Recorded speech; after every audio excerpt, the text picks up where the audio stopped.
12-kytkentäisen EKG:n rekisteröinti. Sydänfilmi. Sydänfilmi eli EKG kuvaa sähköimpulssien kulkua sydänlihaksessa.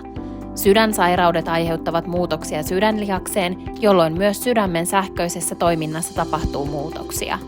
Nämä muutokset näkyvät EKG:ssä.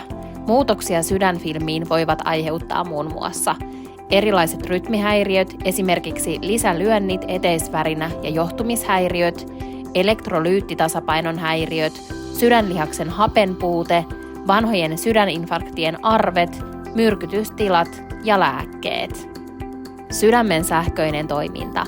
Sydämen oikean eteisen yläkulmassa sijaitseva sinussolmuke tahdistaa koordinoidusti sydämen sähköistä toimintaa. Sinussolmukkeesta lähtevä sähköinen impulssi etenee sydämen sähköratajärjestelmässä eteisistä kammioihin.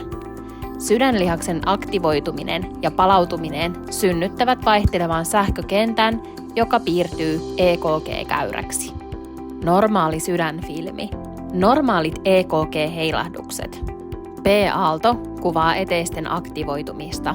QRS-kompleksi kuvaa kammioiden aktivoitumista. Ja T-aalto kuvaa kammioiden palautumista lepotilaan. Sydämen normaalia rytmiä kutsutaan sinusrytmiksi. 12-kytkentäinen EKG. 12-kytkentäisessä EKG:ssä on 10 elektrodia, joista 6 sijoitetaan rintakehälle ja 4 raajoihin. Näistä 10 elektrodista piirtyy 12-kytkentäinen EKG. EKG-kytkennät katsovat sydäntä eri suunnista. 12-kytkentäisen EKG:n otto. Desinfioi kädet. Esittäydy potilaalle ja varmista potilaan henkilöllisyys. Kerro potilaalle toimenpiteestä. Ohjaa potilasta poistamaan rannekello ja korut. Tutkittava on makuulla rintakehäranteet ja nilkat paljastettuina. Rintaelektrodien kiinnittäminen. Elektrodien kiinnittäminen voidaan aloittaa rintaelektrodeista. Aloita V1-elektrodista, joka sijoitetaan 4. kylkiluuväliin rintalastan oikeaan reunaan palpoimalla. Ennen elektrodin kiinnittämistä poista ihokarvat tarvittaessa elektrodien kiinnitysalueelta. Puhdista iho alkoholitaitoksella. Rapsuta ihon pintaa kevyesti ihokarhentimella tai sideharsotaitoksella.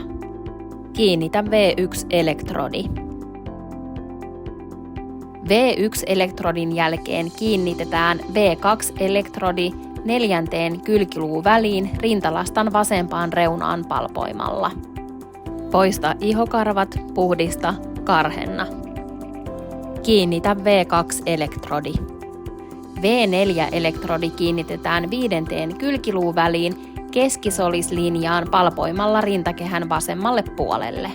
Poista ihokarvat, puhdista, karhenna. Kiinnitä V4-elektrodi. Sen jälkeen kiinnitetään V3-elektrodi V2 ja V4 puoliväliin. V6-elektrodi kiinnitetään keskiaksilaariviivaan samalle horisontaaliselle tasolle kuin V4.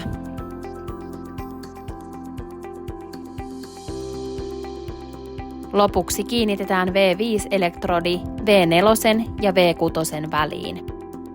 Nyt potilaalla on kaikki rintaelektrodit kiinnitettyinä. Raajaelektrodien kiinnittäminen. Raajaelektrodien sijoittelu voidaan aloittaa yläraajan elektrodeista. Keltainen L-elektrodi kiinnitetään potilaan vasemman ranteen sisäpintaan. Punainen R-elektrodi kiinnitetään potilaan oikean ranteen sisäpintaan. Vihreä F-elektrodi kiinnitetään vasemman nilkan sisäpintaan. Musta N-elektrodi kiinnitetään oikean nilkan sisäpintaan. Yhdistä EKG-johtimet kiinni elektrodeihin. Näistä 4 raajaelektrodista muodostuu 6 raajakytkentää. AVR, AVL, AVF 1, 2 ja 3. Kaikki elektrodit on nyt kiinnitetty ja kytketty. Raajaelektrodien kytkennät. R punainen, kytkentä AVR. L keltainen, kytkentä AVL. F vihreä, kytkentä AVF. N musta, neutraali elektrodi ei muodosta kytkentää. Lisäksi kytkennät. 1. Oikean ja vasemman käden elektrodien muodostama kytkentä. 2. Oikean käden ja vasemman jalan elektrodien muodostama kytkentä. 3. Vasemman käden ja vasemman jalan elektrodien muodostama kytkentä. EKG:n otto sepelvaltimotautikohtausta epäiltäessä. Sepelvaltimotautikohtausta epäiltäessä rekisteröidään 15-16-kytkentäinen EKG. EKG 12 plus V4R plus V7-V9. Rintaelektrodeja on 9 tai 10. 12-kytkentäisen EKG:n lisäksi V4R otetaan oikean kammion infarktin tunnistamiseksi. Elektrodi sijoitetaan 5. kylkiluuväliin keskisolisviivalle rintakehän oikealle puolelle. V7-V9 otetaan erityisesti sivuseinäinfarktin tunnistamiseksi. V7 tulee V6 ja V8 väliin. V8 lapaluun kärjen kohdalle samalle tasolle kuin V4-V6. V9 selkärangan viereen samalle tasolle kuin V4-V6 ja V8. Sepelvaltimotautikohtausta epäiltäessä EKG tulee rekisteröidä 10 minuutin sisällä ja lääkärin tulee tulkita se välittömästi. EKG:n rekisteröinti.